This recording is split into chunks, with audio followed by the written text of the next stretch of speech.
আসসালামু আলাইকুম বন্ধুরা, কেমন আছেন আপনারা? আশা করি সবাই ভালো আছেন। আলহামদুলিল্লাহ আমিও ভালো আছি।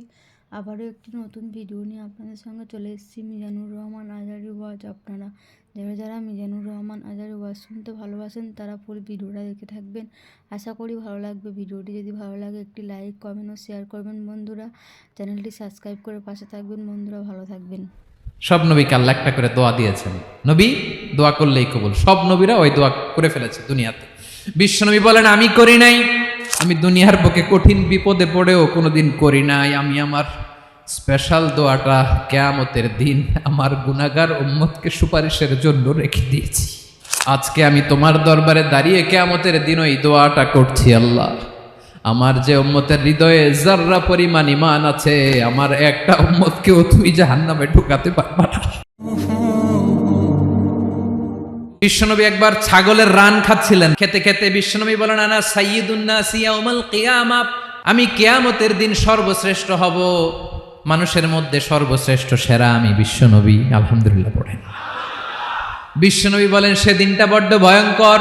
সেদিন কেউ কারো কোনো উপকারে আসবে না, বন্ধু বন্ধুর কাজে আসবে না, স্ত্রী স্বামীর উপকারে আসবে না, স্বামী স্ত্রীর উপকারে আসবে না, পীর সাহেব মুরিদরে বাঁচাতে পারবে না, মুরিদ পীর সাহেবরে বাঁচাতে পারবে না, নেতা কর্মীর পরিচয় দিবে না, কর্মী নেতার পরিচয় দিবে না, ভাই বোনকে চিনবে না, বোন ভাইকে চিনবে না, বাবা তার সন্তানকে চিনবে না, মেয়েকে দেখে মা দৌড়ে দৌড়ে পালাবে।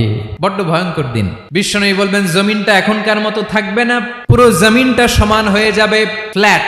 এখন তো গোল, তখন ফ্ল্যাট। সবাই এক জমিনের উপরে দাঁড়াবে, সূর্যটা মাথার কাছে চলে আসবে, সূর্যের গরমে মানুষের মাথার মগজ গলে গলে কানের ছিদ্র নাকের ছিদ্র দিয়ে বেয়ে বেয়ে পড়বে। সবাই হয়রান, পেরেশান, ক্লান্ত শ্রান্ত। মানুষগুলো বলবে বাঁচার কোনো উপায় নাই। 50,000 বছর মানুষ এরকম দৌড়াবে, চিৎকার করবে, কাঁদবে, বাঁচার কোনো উপায় নাই। সবাই বলবে, আহ, আল্লাহ যদি বিচারটা শুরু করতো, যা হবার হবে, আগে বিচার শুরু করুক। বিচারই শুরু হয় না। বিচার শুরু হইতেই 50,000 বছর। আল্লাহ, 50,000 বছর, 5,000, 15,000 না, 50,000 বছর এরকম যাবে। মানুষগুলো কাঁদতে কাঁদতে বলবে, চলো আমরা আদম আলাইহিস সালামের কাছে যাই, যেন আল্লাহরে যে সুপারিশ করে, আল্লাহ আপনি বিচার শুরু করেন। কিয়ামতের ময়দানে সবাই মিলে সাইয়েদনা আদম আলাইহিস সালামের কাছে যেয়ে বলবে, ইয়া আবাল বাশার, ইয়া আউয়ালাল আম্বিয়া, ও আদম নবী, আপনি দুনিয়ার বুকে প্রথম নবী। আল্লাহ নিজ হাতে আপনারে 60 হাত লম্বা করে বানিয়েছেন, আপনার সম্মানে ফেরেশতাদেরকে সেজদা দিতে বলেছেন। দুনিয়ার প্রথম নবী, প্রথম মানুষ আপনি। আপনি আল্লাহরে যে সুপারিশ করেন যেন আল্লাহ বিচার শুরু করে। আদম আলাইহিস সালাম বলবেন, আমি পারবো না, কারণ আল্লাহ আমাকে একটা নিষিদ্ধ গাছের কাছে যেতে নিষেধ করেছিল, আমি ভুল করে এই গাছের ফল খেয়েছি। নাফসি নাফসি, আজকে আমার কি হবে আমি জানি না, আমি বড় লজ্জিত। আমারে যদি আল্লাহ জিজ্ঞেস করে কেন খাইছিলাম, আমার কোনো উত্তর নাই, তোমারে বাঁচামো কেমনে আমি? নবীরা থার করে কাঁপবে সেদিন। আদম আলাইহিস সালাম বলবেন, আমি পারবো না, মাফ করো আমাকে, আমি পারবো না। ওই যে ভুল করে গন্ধম খেয়ে ফেলেছি, নিষিদ্ধ গাছের ফল খেয়ে ফেলেছে, আমি বড় লজ্জিত, অনুতপ্ত, আমি পারবো না। আজকে আল্লাহ এত রাগান্বিত হয়েছে, আগে কখনো আল্লাহ এত রাগান্বিত হয় নাই, ভবিষ্যতেও আল্লাহ কখনো এত রাগান্বিত হবে না। আমি পারবো না। এক কাজ করো, তোমরা নূহ আলাইহিস সালামের কাছে যাও। কোন নবী? লোকেরা এবার পাগলের মতো দৌড়াতে দৌড়াতে আল্লাহর নবী নূহ আলাইহিস সালামের কাছে যেয়ে বলবে, ইয়া নবী আল্লাহ নূহ, আনতা আউয়ালুর রুসুলি ফিল আরদ, আপনি জমিনে প্রথম রাসূল। আদম আলাইহিস সালাম নবী ছিলেন, রাসূল ছিলেন না। এই দুনিয়ার বুকে প্রথম রাসূল ছিলেন আল্লাহর নবী নূহ আলাইহিস সালাম। সবাই বলবে, ও নবী আল্লাহ নূহ, রাসূল আল্লাহ নূহ, আল্লাহ আপনাকে আবদান শাকুরা, শুকর গুজার বান্দা বলে কোরআনে বলেছে। কোরআনে নূহ আলাইহিস সালামের নামেও সূরা আছে না নাই? আপনি আল্লাহর প্রিয় বান্দা, প্রিয় রাসূল। দেখেন আমাদের কি দশা, ঘামতে ঘামতে শেষ। জমিনটা তামার জমিন, সূর্যটা মাথার কাছে, কি করবো আর পারি না, ঘামতে ঘামতে আর কত ঘামবো, কত দাঁড়িয়ে থাকবো। আল্লাহরে যে বলেন বিচার যেন শুরু করে। নূহ আলাইহিস সালাম বলবেন, আমিও পারবো না, আমিও পারবো না। আমি আমার ছেলের জন্য এক কথা বলে ভুল করে ফেলছি। যখন মহাপ্লাবন হবে আমি বললাম, আল্লাহ আমার কলিজার টুকরা সন্তান রে বাঁচান। আল্লাহ বললেন, ও নূহ, সে তোমার সন্তান না, কারণ সে ঈমান আনে নাই, সে পাহাড়ের উপর দাঁড়িয়েছে, দেখি কেমনে সে বাঁচে। ওই যে আমি একটা না বুঝে আবদার করেছি, আল্লাহ আমার উপর রেগে গিয়েছিলেন। আজকে আল্লাহ ওই ব্যাপারে যদি আমারে প্রশ্ন করে, আমার কোনো জবাব নাই, আমি পারবো না, মাফ করো। তোমরা সবাই মিলে আল্লাহর খালিল ইব্রাহিম আলাইহিস সালামের কাছে যাও। লোকগুলো পাগলের মতো খুঁজতে আরম্ভ করবে, অযুত লক্ষ নিযুত কোটি মানুষের ভিড়ে আল্লাহর খালিল ইব্রাহিমকে যেয়ে বলবে, ইয়া খালিলুল্লাহ, ও আল্লাহর খলিল, আল্লাহ আপনাকে বড্ড ভালোবেসেছেন, আপনি কাবা বানিয়েছেন, আল্লাহ আপনাকে বড্ড পছন্দ করেন। দেখেন আমাদের কি অবস্থা। আপনি যে আল্লাহর কাছে সুপারিশ করেন যেন আল্লাহ আজকে বিচার শুরু করে। আল্লাহর নবী ইব্রাহিম বলবেন আমিও পারবো না, আমি আমার জীবদ্দশায় 3টা মিথ্যা বলেছি। কয়টা? আসলে মিথ্যা না, একটু টুইস্ট করে কৌশল করে কথা বলেছিলেন, ওইটাকে হাদিসে মিথ্যা বলা হয়েছে। আমি জীবনে 3টা মিথ্যা বলেছি, জীবন বাঁচানোর তাগিদে কৌশল করে 3টা কথা বলেছি। আজকের এই কঠিন ময়দানে আল্লাহ যদি ওই 3টা কথার ব্যাপারে জিজ্ঞেস করে, লজ্জায় আমি মাথা দেখাতে পারবো না, আমিও পারবো না। আজকে আল্লাহ এত রেগে আছে, আগে কখনো এত রাগে নাই, পরেও রাখবে না। তোমরা সবাই মিলে বনি ইসরাইলের নবী মুসা আলাইহিস সালামের কাছে যাও। সবাই এবার যাবে মুসা আলাইহিস সালামের কাছে, যেয়ে বলবে ইয়া নবী আল্লাহ মুসা, আপনি ছিলেন কালিমুল্লাহ, আল্লাহর সাথে সরাসরি কথা বলতেন, রব্বুল আলামিন আপনাকে তাওরাত কিতাব দিয়েছেন, আপনি যে একটু সুপারিশ করেন। আল্লাহর নবী মুসা বলবেন মাফ করো, আমিও পারবো না, আমি দুনিয়ার বুকে ভুল করে একটা মানুষকে মেরে ফেলেছি। আমি মারছিলাম আদব শিক্ষা দেওয়ার জন্য এক থাপ্পড়, এই থাপ্পড়ে যে ওই লোক মরেই যাবে আমি জানতাম না। আজকে আল্লাহ যদি জিজ্ঞেস করে কেন মারলা, জবাব আছে। ওই লজ্জায় আমি অনুতপ্ত, আমি পারবো না, আমার এই কথা বলো না। আজকে আল্লাহ বড্ড রেগে আছে, আমি পারবো না। তোমরা আল্লাহর নবী ঈসা আলাইহিস সালামের কাছে যাও। কিয়ামতের ময়দানে মানুষগুলো পাগল পাড়া হয়ে আল্লাহর নবী ঈসা আলাইহিস সালামের কাছে যাবে, যে বলবে নবী ঈসা আপনি রূহুল্লাহ, বাবা ছাড়া আল্লাহ আপনাকে বানিয়েছেন, ইনজিল কিতাব দিয়েছেন, মৃত মানুষকে আপনি জীবিত করতে পারতেন। আজকের এই কঠিন বিপদের দিনে আপনি আমাদের সাহায্য করেন। আল্লাহর কাছে যে বলেন যেন বিচার শুরু করে। ঈসা আলাইহিস সালাম বলবেন আমিও পারবো না, ইন্নী উবিদতু মিন দুনিল্লাহ, আমার উম্মত খ্রিস্টানেরা আল্লাহরে বাদ দিয়ে আমি ঈসার ইবাদত করেছে। আমার মা ম্যারি আর আমাকে ডাকতো জেসাস ক্রাইস্ট, আমার ইবাদত করেছে, যদিও আমি আমার ইবাদত করতে বলি না। ঈসা আলাইহিস সালামও ইবাদত করতে বলেছেন একজনের, তিনি কে? আল্লাহর নবী ঈসা আলাইহিস সালাম বলবেন আমিও পারবো না, আজকে আল্লাহ অনেক রেগে আছে, আমি পারবো না। তবে একটা পরামর্শ দিতে পারি, একটা সাজেশন দিতে পারি। আজকের দিনে এই কঠিন মুসিবতের কালে, এই কঠিন সময়ে কেউ আল্লাহর দরবারে দাঁড়িয়ে একটা টু শব্দ করার ক্ষমতা কারো নাই, একমাত্র আখিরি জামানার পয়গাম্বর বিশ্বনবী মুহাম্মাদুর রাসূলুল্লাহ ছাড়া।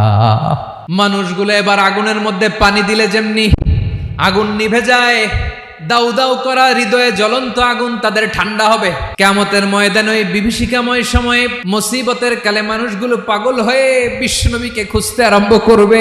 সবাই মিলে বিশ্বনবীর কাছে যেয়ে বলবে ইয়া রাহমাতাল লিল আলামিন, ইয়া খাতামান নবীন, রাহমাতাল লিল আলামিন। দেখেন আমাদের কি অবস্থা, কি কঠিন বিপদে আমরা আছি, দাঁড়াতে পারি না, সূর্যের আলোতে ঘেমে হয়রান। আজকে কেউ সুপারিশ করতে পারবে না। সব নবীরা অপারগতা স্বীকার করেছে, তারা বলেছে আপনি ছাড়া কেউ নাকি আল্লাহর সামনে দাঁড়াতে পারবেন না, আপনি একটু সুপারিশ করেন। বিশ্বনবী বলবেন আসো আসো, আজকের দিনে আমি ছাড়া আল্লাহর সামনে কেউ দাঁড়াতে পারবে না। বিশ্বনবী মাকামে মাহমুদে যে আল্লাহু আকবার বলে সিজদায় লুটিয়ে পড়বেন। আল্লাহ রাব্বুল আলামিন বিশ্বনবীকে এমন কিছু চমৎকার শব্দ শিখাবেন, ওই শব্দগুলো দিয়ে আল্লাহর প্রশংসা করে বিশ্বনবী কাঁদতে আরম্ভ করবেন। বিশ্বনবী এমন ভাবে অজর দ্বারায় সিজদায় লুটিয়ে পড়ে কাঁদবেন, রব্বুল আলামিনের রহমতের দরিয়ায় জোশ লেগে যাবে।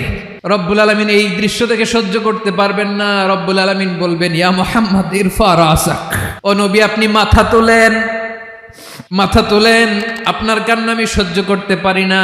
নবী আপনি মাথা তোলেন, সাল তুতা, আজকে আপনি যা চাবেন তাই দেব। নবী আপনি সিজদা থেকে মাথা তুলেন, সাল তুতা। বিশ্বনবী এবার মাথা তুলবেন। যে বিভীষিকাময় সময়ে প্রত্যেক নবী বলেছেন আমি পারবো না, প্রত্যেক নবী বলেছেন নফসি নফসি, আমার কি হবে আমি জানি না, আল্লাহ আমারে বাঁচাও।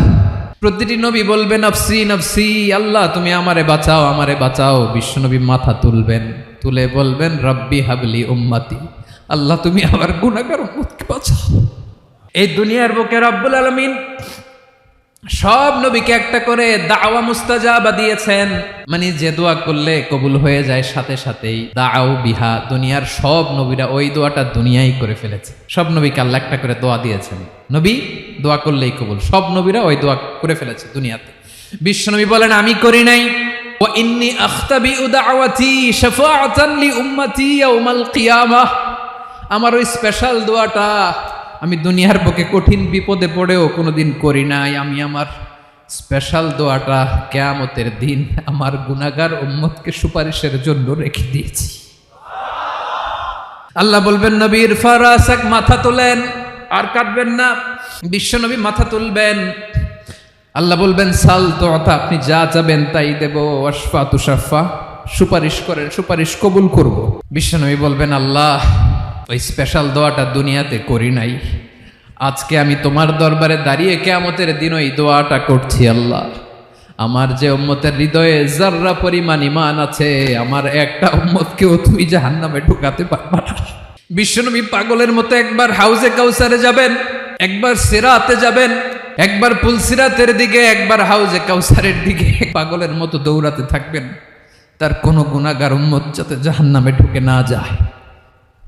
সেদিন কেউ সুপারিশ করতে পারবে না বিশ্বনবী ছাড়া। এজন্য 5 নম্বর আল্লাহ বললেন মান যাল্লাযী ইয়াশফাউ ইনদাহু ইল্লা বিইযনিহি।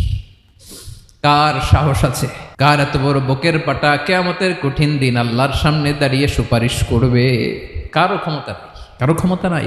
বিশ্বনবী সেদিন সিজদায় পড়ে উম্মতের জন্য কাঁদবেন, সবাই কাঁদবে, নফসি নফসি, আল্লাহ আমারে বাঁচাও, আল্লাহ আমারে বাঁচাও। বিশ্বনবী বলবেন উম্মতি উম্মতি। বিশ্বনবী আমার জন্য কাঁদবেন, আপনার জন্য কাঁদবেন, আমাদের জন্য সেদিন কেঁদে কেঁদে জাহান্নামের দরজায় দাঁড়িয়ে আমাদেরকে টেনে টেনে জান্নাতে ঢুকাবেন।